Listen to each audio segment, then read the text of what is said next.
अस्सलाम वालेकुम शेख, मैं पश्चिम बंगाल से बोल रहा हूँ। मेरा नाम मुफज्जल हुसैन है। मेरा सवाल है कि जब बच्चा जन्म लेते हैं उसके बाद उसके पास आजान या इकामत दिया जाते हैं, तो क्या ये सही तरीका है?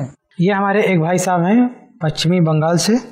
इनका सवाल ये है कि बच्चे का जन्म होता है, बच्चे की पैदाइश होती है, अजान और इकामत कहते हैं। जैसे रिवाज है कि एक कान में अजान, दाएं कान में अजान और बाएं कान में इकामत कही जाती है। तो क्या ये सही तरीका है? तो इसका जवाब ये है कि ये चीज़ अल्लाह के नबी सल्लल्लाहु अलैहि वसल्लम की सही अहादीस से साबित नहीं है। शेख अलबानी रहमतुल्लाह ने किसी ज़माने में इस सिलसिले की रवायात को हसन कहा था, तो उन पर एतमाद करते हुए बहुत सारे उलमा कहते थे कि ऐसा कर सकते हैं। लेकिन बाद में शेख अलबानी रहमतुल्लाह की तहकीक बदल गई और उन्होंने अपनी किताब ज़ईफ़ा में वाज़े किया कि नहीं, इस सिलसिले की सारी रवायत ज़ईफ़ हैं, बल्कि सख्त ज़ईफ़ हैं, इसलिए इस पे अमल नहीं होना चाहिए। और यही हकीकत है कि इस सिलसिले की सारी रवायतें ज़ईफ़ हैं और अक्सर रवायतें सख्त ज़ईफ़ हैं। सख्त ज़ईफ़ होने का मतलब ये कि इन सारी रवायत को मिला के हसन लगहरी भी नहीं बना सकते हैं।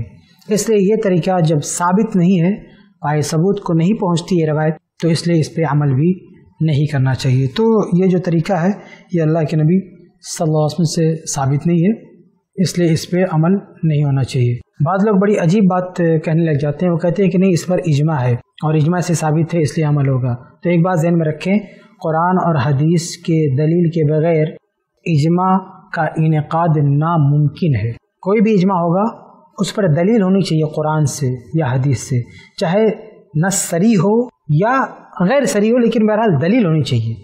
बगैर दलील के, कुरान और हदीस की दलील के बगैर किसी मसले पर, दीन का मसला हो, उस पर इजमा हो जाए, ये मुमकिन ही नहीं है, नामुमकिन सी बात है। इसलिए जो लोग कहते हैं कि इजमा है, ये बेकार की बात है। बाज़ लोग इमाम तिरमिज़ी के बारे में ऐसा कहते हैं कि उन्होंने कहा है कि इजमा, उन्होंने भी ऐसा कुछ भी नहीं कहा है कि इस पर कोई इजमा हुआ। इजमा की बात उन्होंने भी नहीं की है, तो इजमा बिल्कुल है भी नहीं। और किसी ने कहा भी होता कि इजमा की बात है, इजमा है, तो भी उसकी बात का कोई एतबार नहीं होता। जब कुरान और हदीस से इसकी कोई दलील नहीं है, तो कोई अगर कहता है इजमा, समझिए उसका एक दावाए इजमा है, इजमा साबित नहीं है। ऐसे एक दो आदमी के कहने से इजमा का सबूत नहीं होता है। ये सब ज़न्नी इजमा होता है, जिसको कहते हैं इज्तिहादी इजमा होता है।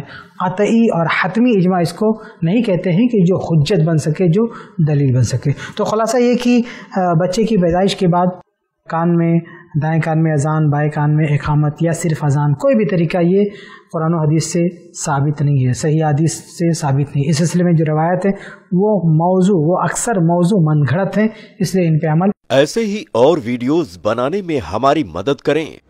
i+ TV को जरूर डोनेट करें।